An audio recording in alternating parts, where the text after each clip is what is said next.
Balkanisation de la République démocratique du Congo par le Rwanda. On en parle au cours de cette émission. Proposition, bien sûr, de ces grands documents qui sera signé accord de paix, entre guillemets, proposition de Doha. On en parle au cours de cette émission. Nous allons aussi parler du procès Constant Moutamba, ancien ministre de la Justice ici en RDC. Nous allons aussi débattre sur plusieurs sujets au cours de ce nouveau numéro de cette émission Éveil patriotique où nous avons l'honneur de recevoir bien sûr le président Manoka qui est l'un des cadres de l'UDPS. Il est déjà dans le mur. Avec lui, il sera question de voir un peu est-ce que la RDC risquerait aujourd'hui d'être balkanisée par ses propres dignes fils. Est-ce qu'aujourd'hui, il faut vraiment penser à une révision de la Constitution pour changer cette situation que la population est en train de vivre aujourd'hui? Là, dès l'entrée des jeux, je vais remercier le nouveau ministre de la Banque, le nouveau gouverneur de la Banque centrale. Là, je cite M. Ouamesso pour le grand travail qu'il est déjà en train de faire. Nous avons constaté qu'aujourd'hui, lui-même a communiqué que le taux de dollar a connu une réduction. On peut changer bien sûr le dollar à 27 et je pense que le jour à venir, ce dollar pourrait même atteindre le taux de 20. Alors, la population congolaise doit déjà se préparer quant à ça et surtout, tous les économistes du pays, tous ceux qui font leur commerce doivent comprendre que maintenant, là, les lignes sont en train de bouger et accompagner le gouvernement à faire accomplir, bien sûr, ce qu'ils ont comme idée et vision pour la stabilité du taux de dollar en République démocratique du Congo. Je l'ai annoncé, nous sommes ici avec notre invité, le président Manoka, pour débattre, bien sûr, de tous ces sujets que nous vous avions annoncés. Bienvenue à vous, Mwanamboka, président Manoka. Merci beaucoup, chers amis. Merci à tous les internautes qui nous suivent de partout. Mbote na Jean-Colin Makaka Papekaka, gouverneur de la ville de la province de Mongala, et pe na ba mongalaise na ba mongalais nyonso na pesi ba mbote mingi penza na Bumba et pa wapi Jean-Willy Engonga cordon de état tobenga kae oyo azali ko konza dynamique, il y a Jean-Pierre Liaou, son excellence VPM, il y a fonction publique Mbotepe na baebanso balandaka biso na États-Unis et na France tozu ba appel lobby, il y a encouragement na bayobi biso na ba plateforme nyonso to communicaka. Merci mingi, c'est un encouragement qui nous vont droit au cœur. Je crois que tout est très reconnaissant. Alors, Touti Koyoka, nous avons quand même suivi une proposition d'accord de paix qui circule aujourd'hui dans les réseaux sociaux. Et ça l'a tollé. Il y a ceux qui pensent que le 1-23, on fait juste du copier-coller. Il y a accord, il y a CNDP. Oh, ils ont déjà signé. Il y a ceux qui pensent que la République démocratique du Congo est commis à la merci à balkanisation. Accord Wana, avant que tout le monde point sur point, ceux qui déjà ont bonne idée, est-ce que ça inspire confiance? Bon, merci beaucoup pour la question. Bon, on a accordé une proposition. Proposition, c'est une imagination. Les gens ont une spéculation, ils allaient sur base d'une information livrée dans des réseaux sociaux. Et les choses sérieuses ne se passent pas dans les réseaux sociaux. Les bons cadres qui a été choisi, Ezali Nadoua, puis les deux camps, Bazo Koutana, ça dit que la République démocratique du Congo représentée par nos siens, par nos frères, Mineta Wagner, Thérèse Wagner, et puis na délégation Moussoussou, le pôle appelé autrefois le VPM intérieur à qui est démise. Et aussi de l'autre côté, il y a les représentants de M23 AFC et puis du Rwanda et patati patata. Les cadres Doha étaient bien cernés pour que négociation et entre les camps et c'est passé en bonne et due forme après signature il y a le 27 juin 2024 Oyo tout signé qui non c'était le 27 juillet tout signé qui na biso na Rwanda. Le Rwanda représentant l'AFC et M23 et la République démocratique du Congo. Alors, maintenant que ba proposition na bango soki il faut la proposition c'est à donner à ceux qui mènent à bien les négociations. To pe ba bazo gérer to lo banini bazo mener bazo encadrer le décan. Le décan. Oui. C'est na Qatar. Donc c'est au Qatar, à l'émir, qu'il faut remettre les propositions de chaque parti. Et dès lors que les partis ont livré leur truc, topé proposition, ils n'ont pas à les publier dans les réseaux sociaux, d'autant plus que ils en ont nous makanisi à chaque camp.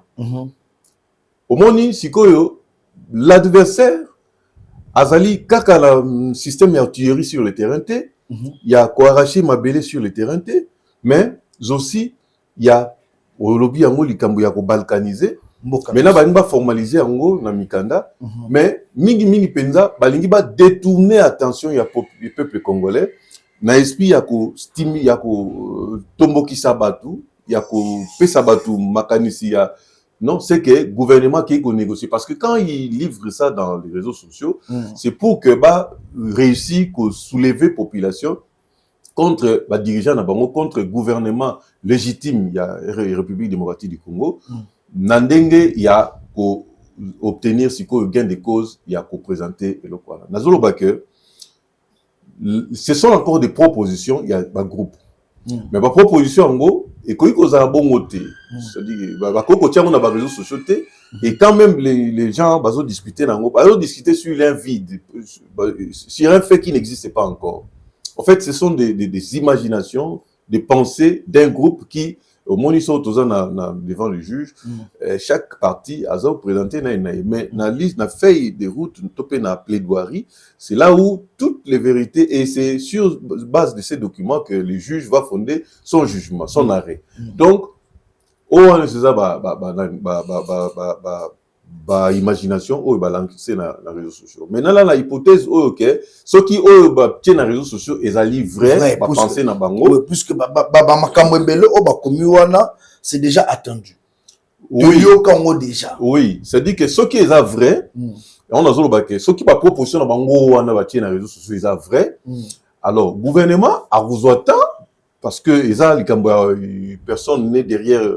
Une partie pour contraindre surtout que la République démocratique du Congo est victime. Je le rappelle ici que Bisso Tozo Kendekuna, en tant que le quoi victime, l'État congolais a été attaqué, agressé par le Rwanda, utilisant un certain nombre de Congolais et pour ça la Kolobake, ce sont des Congolais qui se battent entre eux.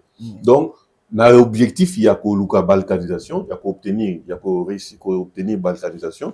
Alors, on va utiliser les Congolais. Mais, ce qui est l'hypothèse, les Bongo, le Congo aura, surtout le temps, il y a qu'à réfuter tout cela, il y a qu'à boya yango, parce que nous avons signé, il y a qu'à signer yango pour ceux qui va signer, va cautionner logique wana. Conséquence nango ezali Towangani malamoko loi oyo il y a 2022 oyo tolobai que plus jamais c'était voté à l'Assemblée nationale et que nani groupes armés ko réintégrer force sécuritaire na biso groupe armé okotaka na système politique na biso na poste ko accéder na poste politique té. Donc c'est une loi. Alors accepter les propositions qui circulent dans les réseaux sociaux et qu'aux alamba moko to mettre quoi dans notre constitution et to mettre quoi parce que la constitution aussi n'admet pas que faire la guerre après boya pour réintégrer le système légalement établi ils ont la carte. Donc je trouve que attaque on a le gouvernement l'obité parce que déjà tokoyoka que réaction officielle Rosala, peut-être par la voix il y a ministre il y a communication porte-parole du gouvernement Mouyaya nazo pe ça peut monter mais bazo ya makate parce que ba makate mais dans l'audience bazo ya makate non Mouyaya ya makate yebisa ya mabiso yamba pose ngana benga kaisa na benge même na téléphone to sololi ayambi oui c'est kayeba ebio Bon, en tout cas, mais question na bengi une fois na bengi bato bayebanité na ba répertoire na bango bayambaka bango ata formuler nani audience bayamba. Bon, souvent avec yé surtout numéro connu faut bana par message. Ce qui numéro neza na ngoya WhatsApp. Soka yebi yo na WhatsApp c'est présenté avec des ministres, je ne sais pas encore, mais ce que j'ai constaté que ba ministre bayambaka te.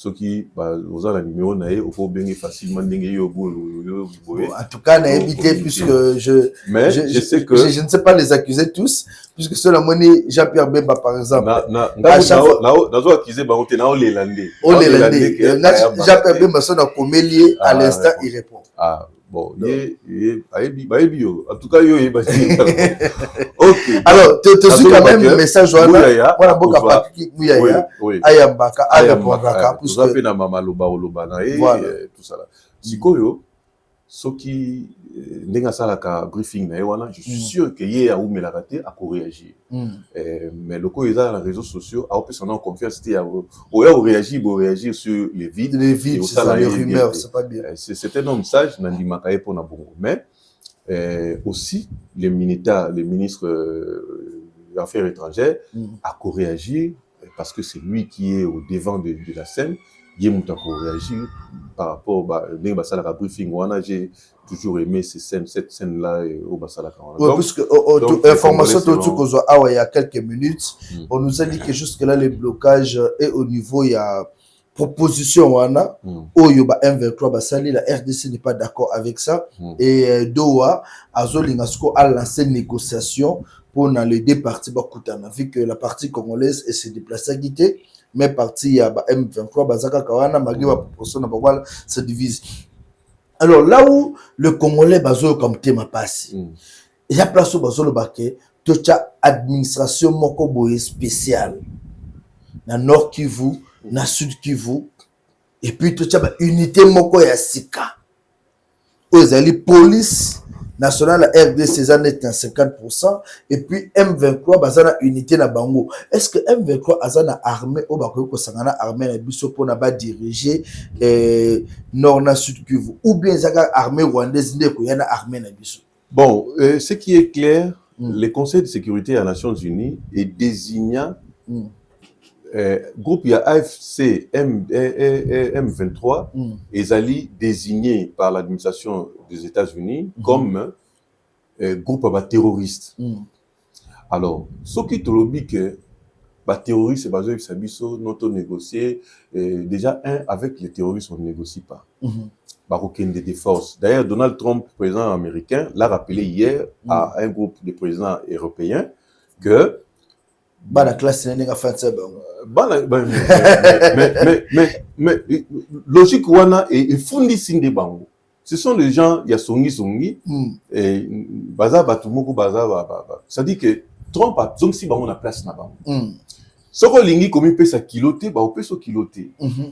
Donc faut ça au bâton na bino lokwa ba na classe ba o sala bino ndingi ba pesa bino ben jonction. Mais oui parce que bango et loko bango basala. Au moins loko question batuna ki que pourquoi vous imposer cesser le fait tant que ça la sommet à Alaska alors qu'il fallait ça c'est beau sombo imposer cesser le feu entre Russie et Ukraine pour Russie a frapper ninga do frapper Ukraine.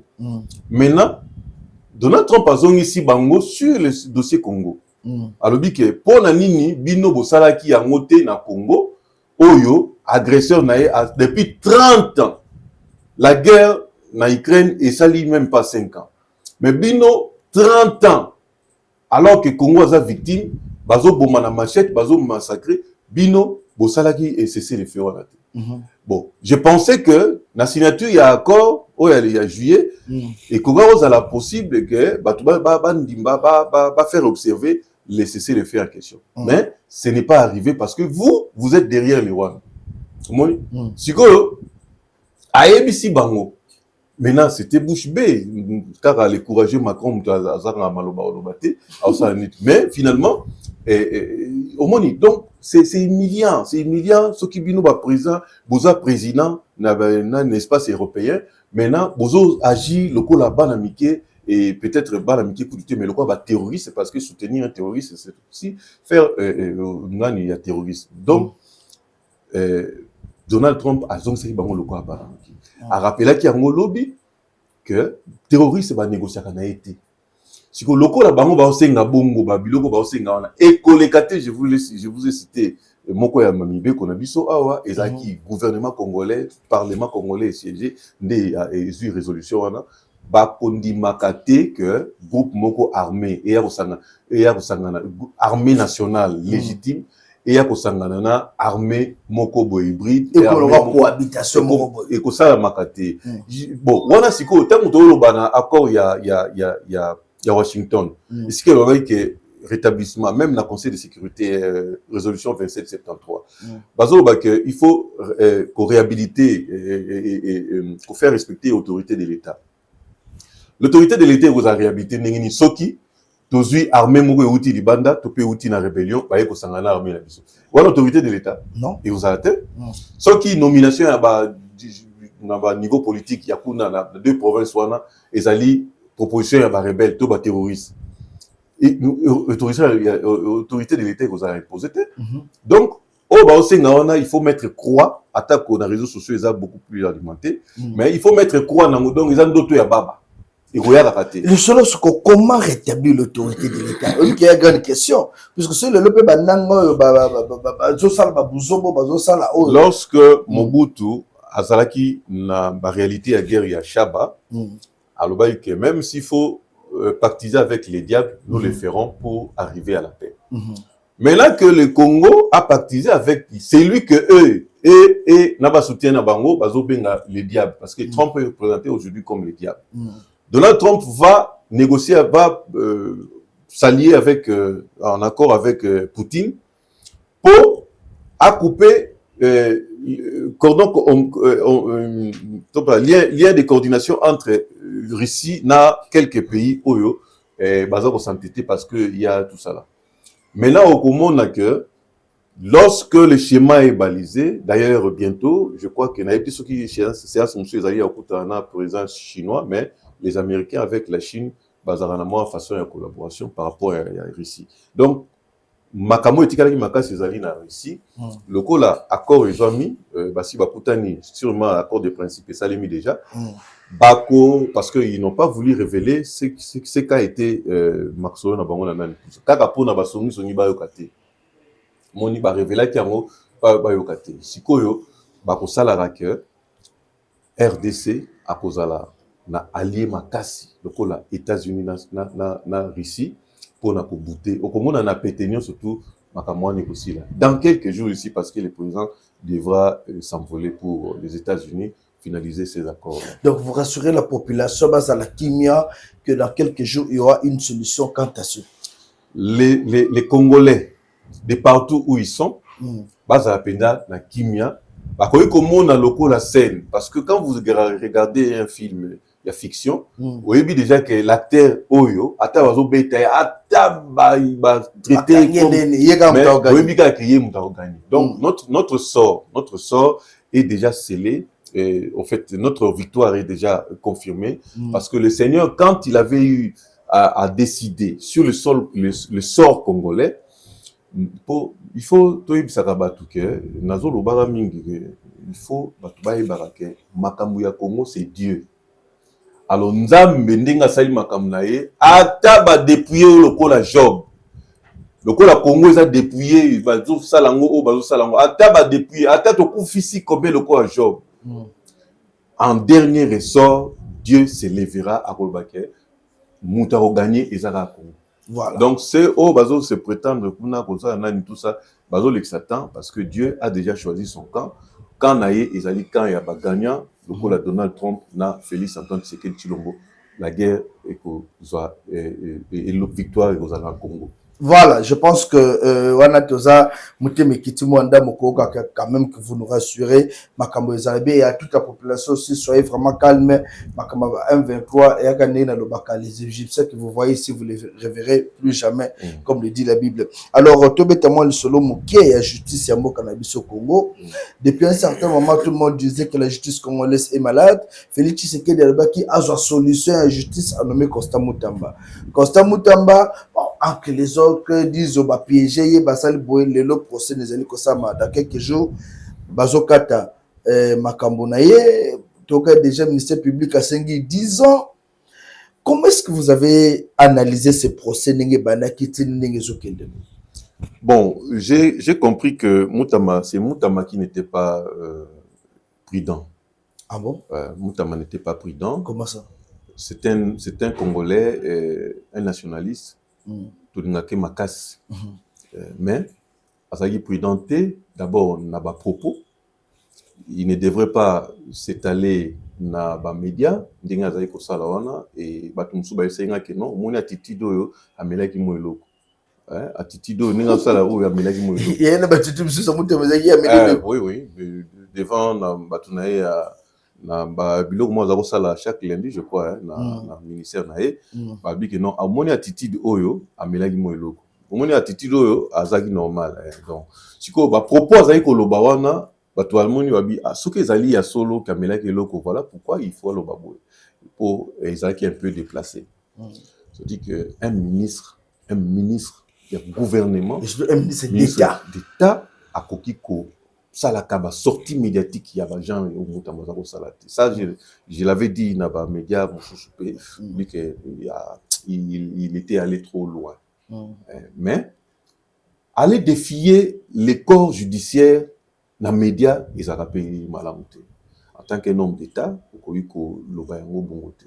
Moutamba a pris des réformes courageuses, j'ai salué ça et je suis derrière ceux qui vont ça la promotion nango mais et koyaki sika bato o yaki ko remuer plaie bato na ba OCP na été entre autres ils allaient bato bazana corps judiciaire. Tant que na bango ke 70 milliards ou ebungi 70 milliards ezalaki destiné na paye ya ba nouveau magistrat et kei wa bato bali yango o ba saleli yango ba teke bali yango o ba saleli yango c'est-à-dire que c'est un détournement mais peut-être bazana ba justification nango ils ont été appelés à l'Assemblée nationale pour présenter explication mais to ki amoté et tout ça Moutamba a commis Moukana dit donnez-moi l'explication de ça exact mais peut-être est-ce que yango n'était celle qui va benda bangu tout ça to éviter. Donc Moutamba était un peu imprudent, il y a ko kende moi vite na makambo susu mais pour la réforme to encourager. Mais maintenant pour la justice après avoir lu ce qui a été présenté comme procès Torolobake le ministère public était allé vite en prison na 10 ans. Bon, wana ya musana ya kosenga 10 ans mais nazoloba ke na instruction à dossier il fallait consulter ba expert wana avant soko moni que au ju déjà ba donné on a ba loba ke bon laissons tomber classons sans suite les dossiers mais maintenant le quoi ba yaki na on a procès et naki bazaki na posa dans un premier temps ba écarter Moutamba na gouvernement pour que pour projet na ya réforme la carte de l'Assemblée nationale et soit frein parce que parce que il faut y que na carte de parlement pesant na bateau baza des mèches na bateau bazola na Moutamba. Oh mais oui bateau bazola na Moutamba ba pe na mèche yo éviter que na bureau wana Assemblée nationale wana makambo eza kuna na carte makambo ezali mais oui comment ça je vous dis que de fumer vont de peu va fongola miso même mais ceux qui fument même vont de bazar de bazana batu moko kuna ba facilité qui est peu makam soki azo ba soki aya wala nangate alo ba et comment te lo baki habite soki vous comprenez mais Moutamba komaki pour nous répondre peut-être na chuter na question Moutamba komelaki cour constitutionnelle hein na ba avocat na ba lobiki cour constitutionnel, il y a des sommets des sommets. Peut-être dans le domaine, il y a constitutionnalité.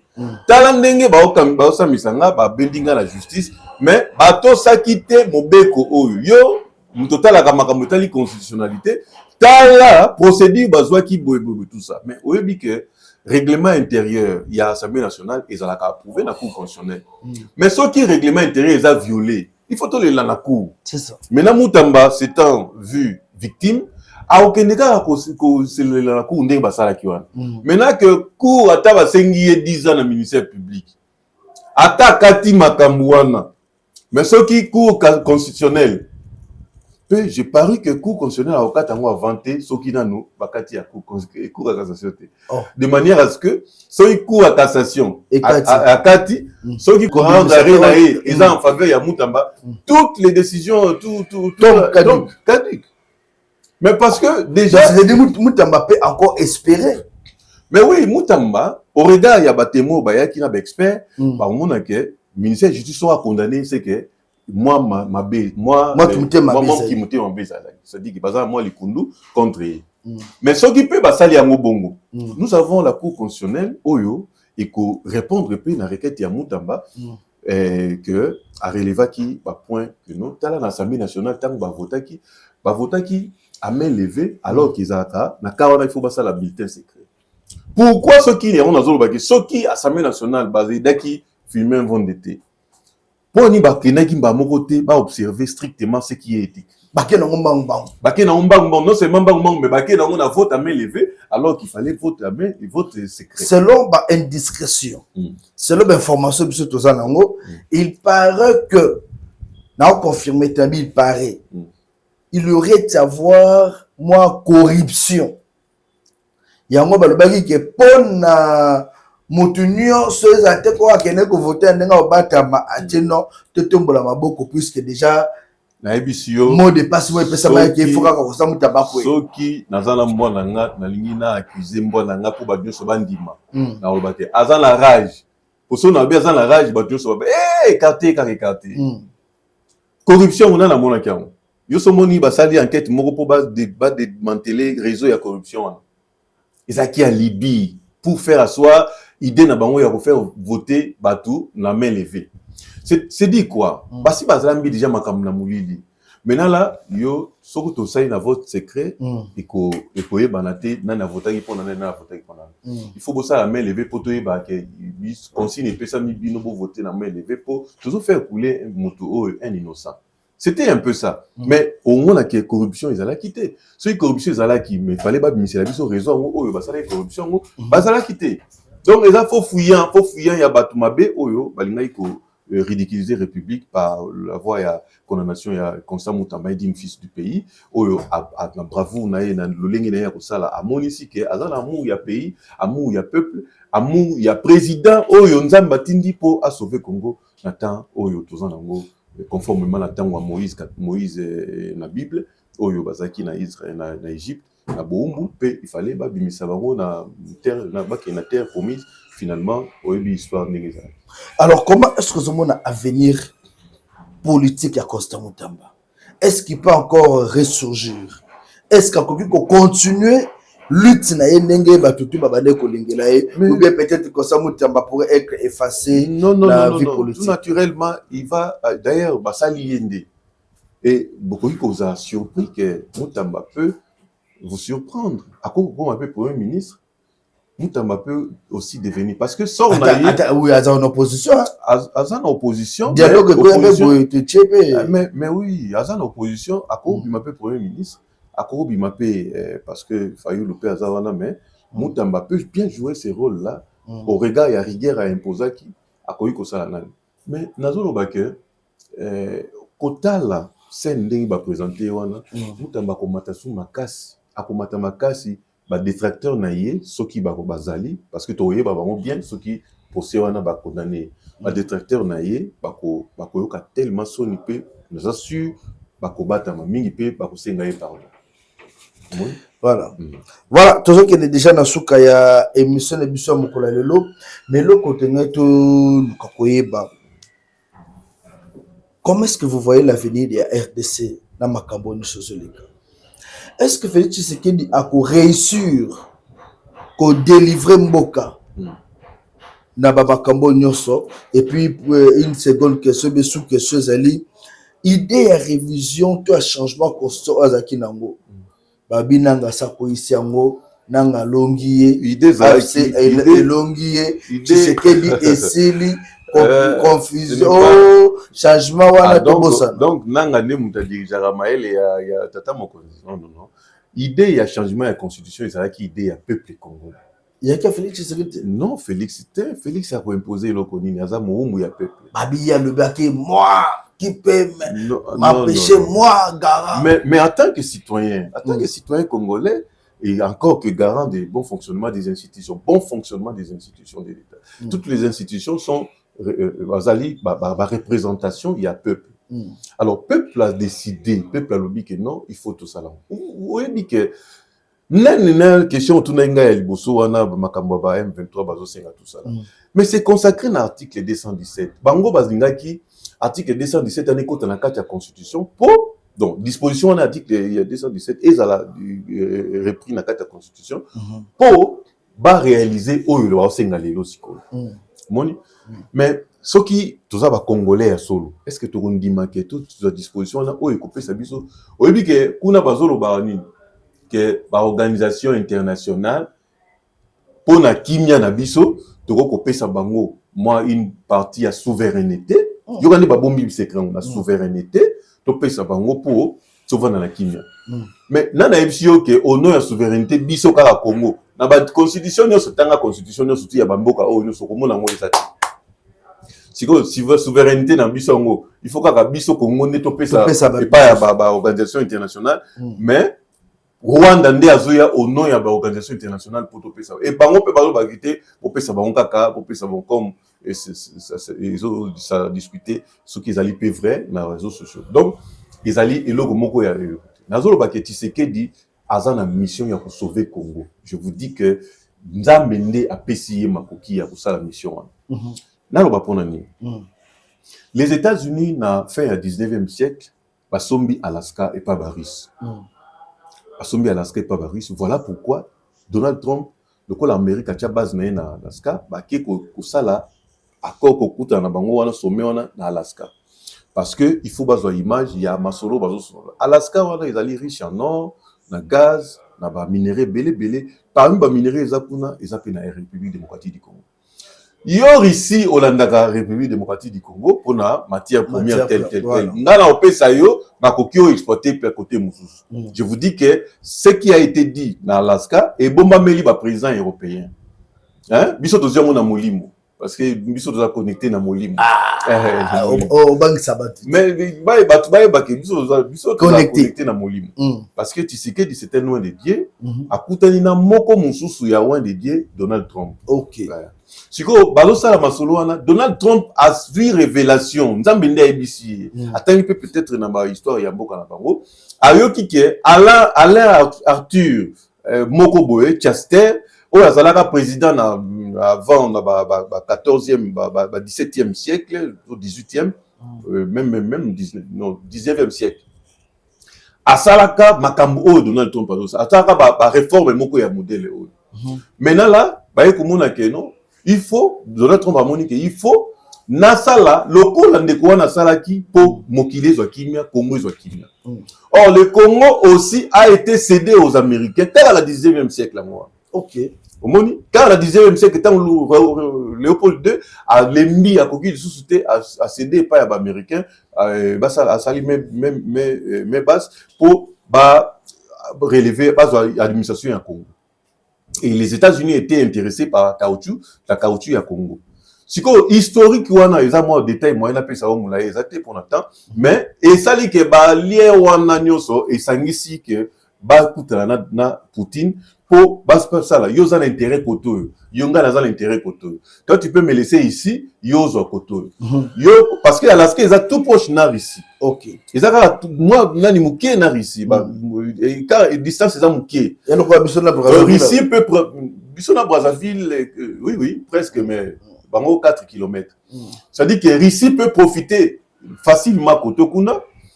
Hein na moi na tout ça na ba surtout na mabele o ya kangi na Ukraine. On vous laisse ça, on vous concède biso otikeli biso même Poutine a pour ça balayer les alentours il y a République démocratique du Congo pour que exploitation za loko la ndenge lion aliaka. Mo ndenge lion aliaka. Alinga mutu za pembeni. Et mo kazo zongo wana par munene. Sikoyo balobi que asala les gagnant-gagnant.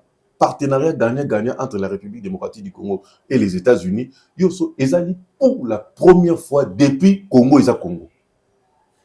Depuis Congo ezali Congo, nan tozwa te partenariat modèle ya mbinga lokola autre. aller jusqu'à 700 milliards, 700 milliards, pas plus ça 50 ou 60 milliards là, en tout cas, dans nos besoins. Sinon, Congolais, c'est pas ça, biso. Mais c'est pas comme à 10 milliards. Ça va quitter. Ah. Alors qu'ils ont qui 3 milliards sous Kabila, tu sais que d'ailleurs, mais exploiter mingi, bah matière on tient 7 milliards, mais et comment atteindre 10 milliards. Mais exploiter biso, sérieusement. Mais et ça par rapport exploiter qui pour lui. Bino boza qui m'a été, boza qui tikana lo bata bongo, tout ça qui oh tout va bozoba. Oh fayu la lo baba bosala qui bololé. Ça dit que botikeli munguna a motu.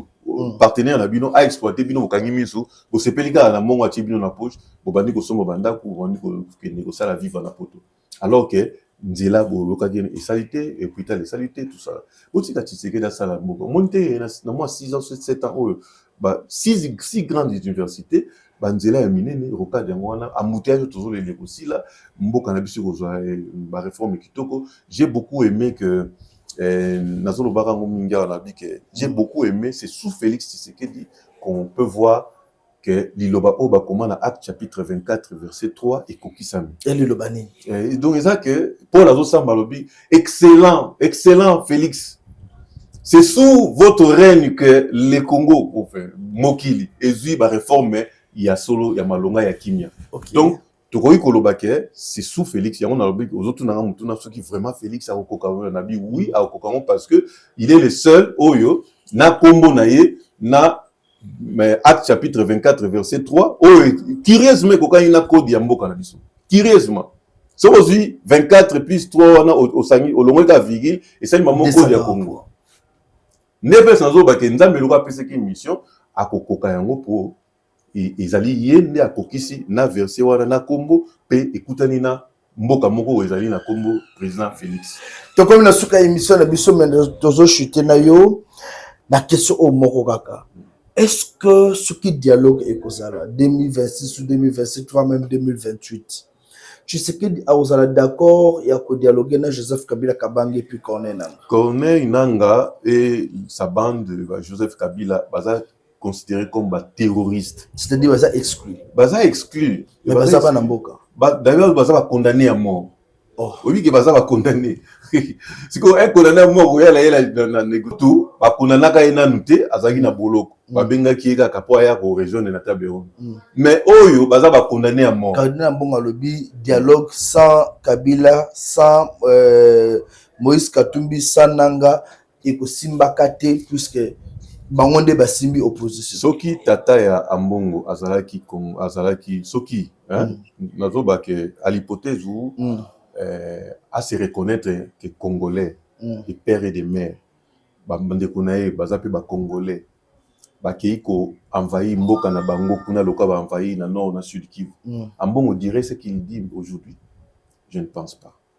Ba congolais ba kufi kuna na nord na sud Kivu.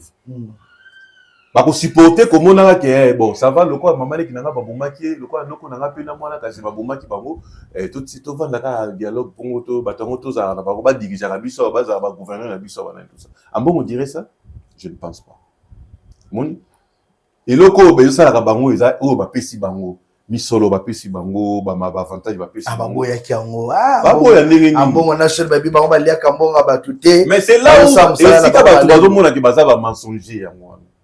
Mais oui, bon. Mais Mukolo yo ambongo akei epai ya Moïse Katumbi na epai na je crois dans na ferme na kuna. Na ferme na kuna.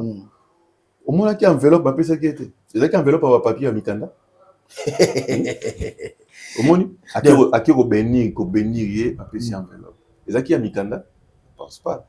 Mukolo akenaki epai ya Olive Lembe na anniversaire ya Joseph Kabila na ba pasa na pasa na. Bon, tout le bata bongo. Ah, tout le bon tes abon.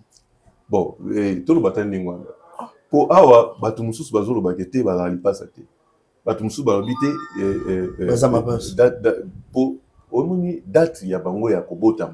Et que c'est ninde ile que je peux ça compliqué. Mais ba feta mukolo moko te le quelques jours. Ba feta mukolo moko mais ba image mususu to moni batu mususu bazolo ba. Batu bazolo ba qui était azara o ya botama na ville mususu o na ville mususu o pe na date mususu na date mususu. Mususu kuta lobi ke nga nazalaka na armée nationale pour na défendre les nations. Hein, en tant qu'étudiant, il faut que tu aies une année pour nous défendre une nation. Ouais, nation, il y a Tanzanie. La Tanzanie. Il y a l'Assemblée nationale. Tanzanie. Mais Jeannette Kabila Loba, du haut de la tribune, il y a l'Assemblée nationale. Tout ça qui en tant qu'étudiant, en Tanzanie, on devait faire une année, selon sur ma constitution tanzanienne, une année de formation militaire pour nous défendre la nation. Bazana Joseph. Hein? Bazana Joseph. Il y a un mot à Kotaki. Mais Aketa Joseph peut être Bako, Azaï une armée rwandaise. Bon, au monde, il va bilo quoi. Il y a autre chose, ceux qui courent, ils ont sambisaé, cours militaire, ils ont sambisaé. Bah, Pessibiso, biographie confirmée, parce que biographie, au Balbaï, que non, il est congolais, patati patata. Tout le monde est avocat, Batele millions. Tout c'est là, tout va Syrie. Ah, tu vois, parce que ceux qui, bon, on a, oh, surtout, bon, bakawana, azak, oyo, azala, oyo, et congolais, 100%, et tout ça. Voilà, débat, ozala, et la vie. C'est comme la souka émission de Bisso, moi, un message, je ne peux pas passer la population, balandi Bisso. Message dans les alliés, il y a unité, il y a des Congolais, au bazar se reconnaître na Congo na bango, au bazali na lien ombilical na Congo, pas les matés pour soutenir Congo, na Losambo, le kola paper, pasteur ou ya solo bazali, donc na beaucoup ba pasteur ya solo baza, ou ba koyo ko tenabi ba pasteur ya solo, na tangi ba komo na bango te. Tenga na tangi kasi. C'est difficile pour moi na bango. C'est difficile pour moi na pasteur ya solo. Bodindes. La vie est difficile.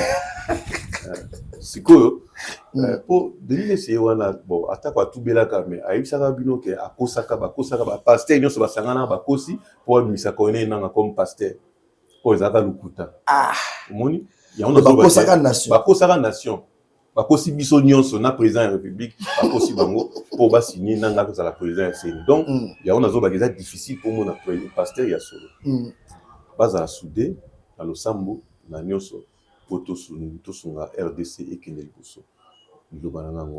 Merci beaucoup, Mwana Mboka. Mano Kanandengo qui correspond à l'invitation de Bisso. Et puis nous demandons au ministre des Finances Doudou Famba, Papa Doudou Famba, libérer Mbongo, il y a un correcteur, il y a un examen d'État. 4 ans, Bazo Foutamate, ils ont dénoncé.